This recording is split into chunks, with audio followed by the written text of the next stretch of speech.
ज्योतिषामपि तज्ज्योतिः तमसः परमुच्यते। ज्ञानं ज्ञेयं ज्ञानगम्यं हृदि सर्वस्य विष्ठितम्।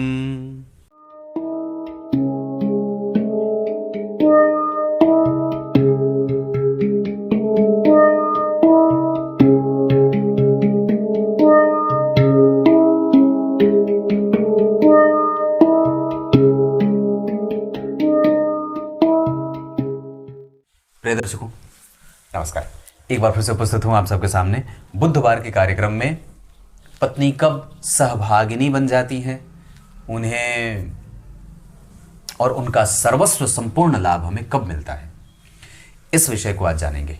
कहीं नहीं जाना है, बिल्कुल बन के रहिएगा। शुरू करते हैं आज का कार्यक्रम। कार्यक्रम के आरंभ में बोले गए गीता जी के श्लोक का अर्थ भी बताने वाला हूं। मंदिर गए थे कि नहीं?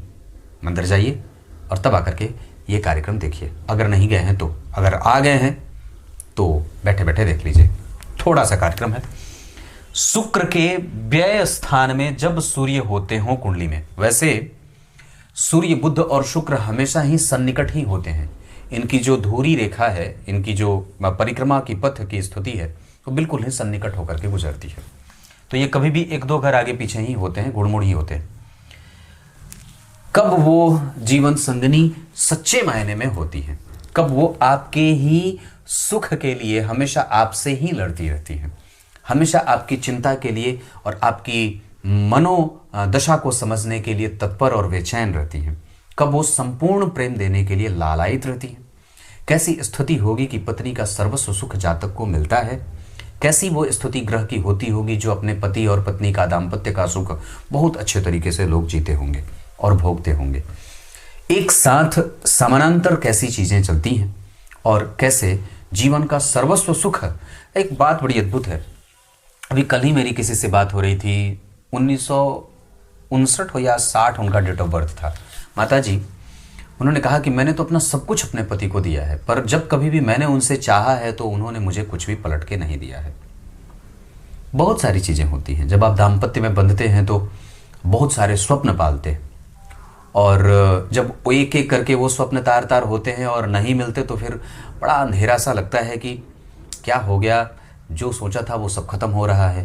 या कई बार आप जब जैसा नहीं सोचते वैसे भी और भी बढ़िया मिल जाता है तो और भी बड़ा जीवन खुशनुमा हो जाता है।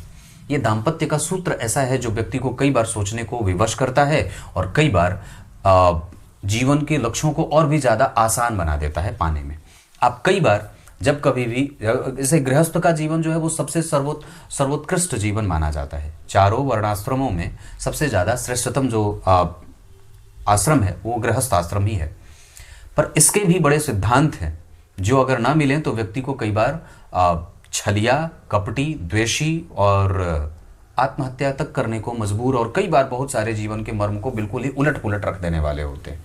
एक साथ ही हमारे जीवन में कई सारे प्रक्रम चलते हैं, बहुत सारी चीज़ें होती हैं।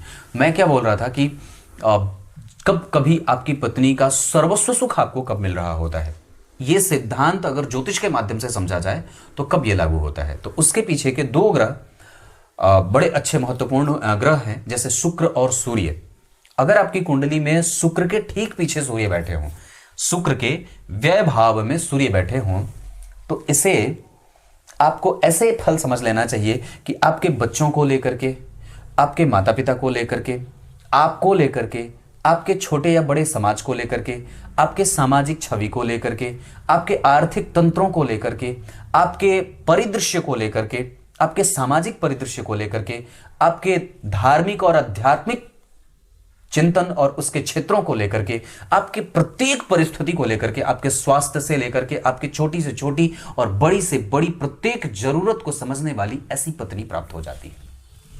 अगर सूर्य के ठीक पीछे सूर्य के ठीक आगे शुक्र और शुक्र के ठीक पीछे सूर्य बैठे हो तो शुक्र पत्नी है ना, और उसके ठीक पीछे एक पराक्रमी और बलशाली और महत्वाकांक्षी ग्रह के बैठने से शुक्र का बल वृद्धि हो जाए।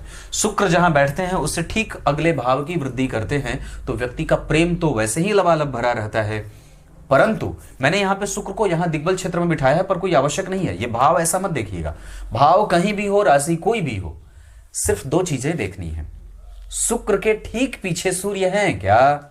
अगर हैं तो ठीक है, आप ऐसे कई रिश्तों को हां कर सकते हैं अगर उस जातिका की कुंडली में शुक्र के ठीक पीछे सूर्य हैं तो, और अगर आपकी खुद की कुंडली में शुक्र के ठीक पीछे सूर्य हैं तो। ये दोनों ही संबंध जातक को ठीक करते हैं। मैंने एक कार्यक्रम करके बात बताई थी कि शुक्र और चंद्रमा जब एक दूसरे से केंद्र में हो जाते हैं तो बड़ा अच्छा होता है, लेकिन शुक्र और चंद्रमा एक साथ बैठे हो और उस पर शनि मंगल राहु केतु की दृष्टि जाती हो तो फिर गड़बड़ी होती है, तो फिर हमें सावधान हो जाना चाहिए। तो फिर निश्चित रूप से अत्यधिक अध्ययन की आवश्यकता है। पति और पत्नी का सुख जो होता है वो मैं आप लोगों को बताऊं, यहां से शुरू हो, आप किसी को पसंद आते हैं, वैसे वैसे पराक्रम किया, यहाँ पे पाणी ग्रहण संस्कार, यहाँ पे दाम्पत्य गृहस्थ में, यहाँ धर्म किया, यहाँ काम किया, यहाँ प्राप्त किया और यहाँ मोक्ष की गति परम सुख को प्राप्त कर गए। ये जीवन की यात्रा ऐसे चलती है। तो ये चीज़ जो मुझे कई बार लोग पूछ रहे थे वो मैंने बता दिया कि ऐसी स्थिति अगर ग्रह की बनती हो तो निश्चित रूप से आपको एक सर्वस्व सुखद और बड़ा ही श्रेष्ठ दाम्पत्य जीने का और सुख भोगने का योग बन जाता है।